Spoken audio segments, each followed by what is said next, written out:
how ABBA reinvented pop music. This is, I think, talking about ABBA's Eurovision performance. I hope. Comments, and when we think of Eurovision today, one of the first things that comes to mind is elaborate, insane, over-the-top costumes. But that wasn't always the case.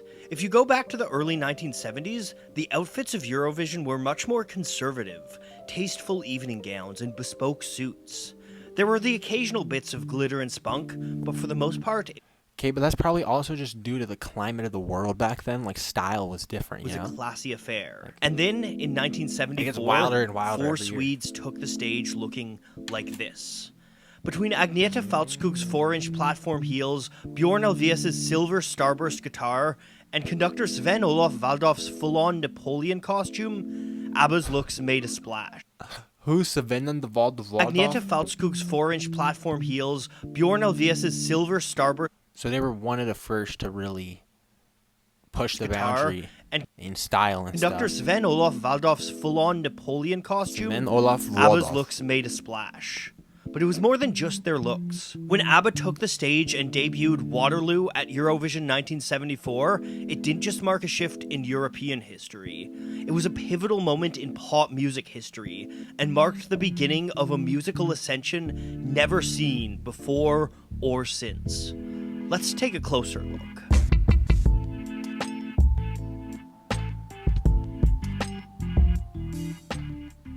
ABBA's Eurovision costumes and the music of Waterloo were actually inspired by the same movement, glam rock.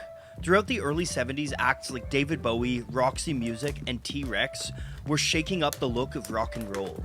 By donning elaborate glitter suits, gender-bending outfits, and wild haircuts, the first wave of glam musicians took the UK by storm.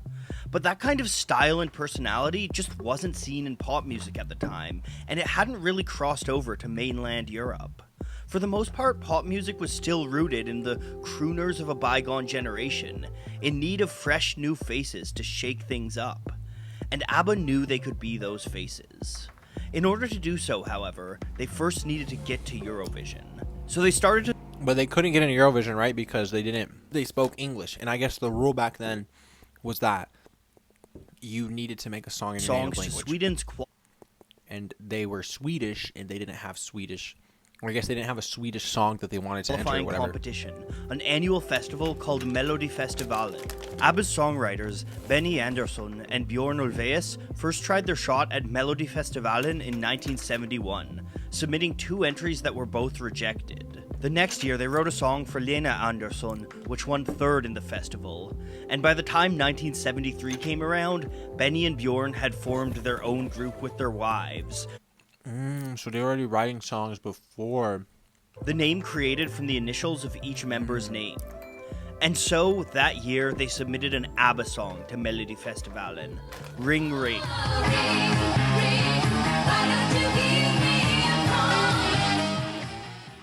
Musically, Ring Ring was inspired by American soul music, specifically the stuff produced by Phil Spector.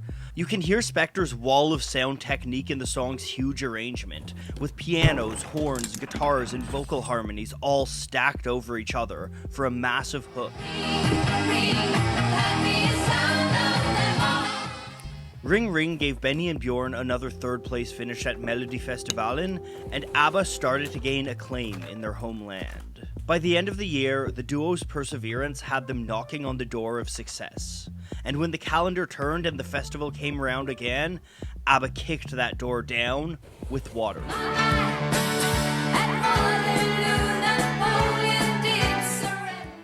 Like with Ring Ring, Waterloo found its production roots in Phil Spector's wall of sound, something that comes through plain as day in the chorus.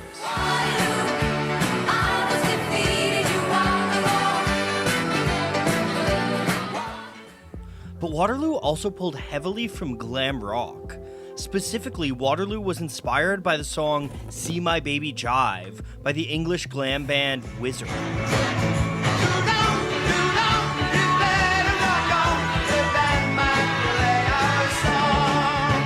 Waterloo pulled back from Wizard's rock sounds a little bit and leaned into cleaner, more polished pop. The song spotlighted the perfectly complemented voices of Agneta and Frida, and it also showed off Benny and Bjorn's unmatched ability to write catchy earworms. Originally, Waterloo was called Honey Pie, and presumably the chorus would have sung those words as well. And as strong as the melodic hooks are, I think there would have been something lost without the lyrical change implemented by lyricist Stig Andersson. Waterloo is such a strange and novel conceit for a song that it's hard to forget. Who else would sing a romance song comparing love to the downfall of one of history's most infamous dictators? And perhaps even more novel than the subject matter of the lyrics was the language in which Waterloo was sung. ABBA's song was the only Melodifestivalen entry in English, and when it won...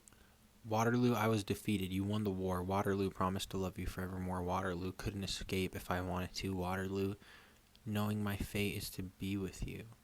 Yeah, he compared his love, his tragic love, to a war. Eurovision, ABBA's song became the first competition winner to be sung in a language other than the country's native tongue.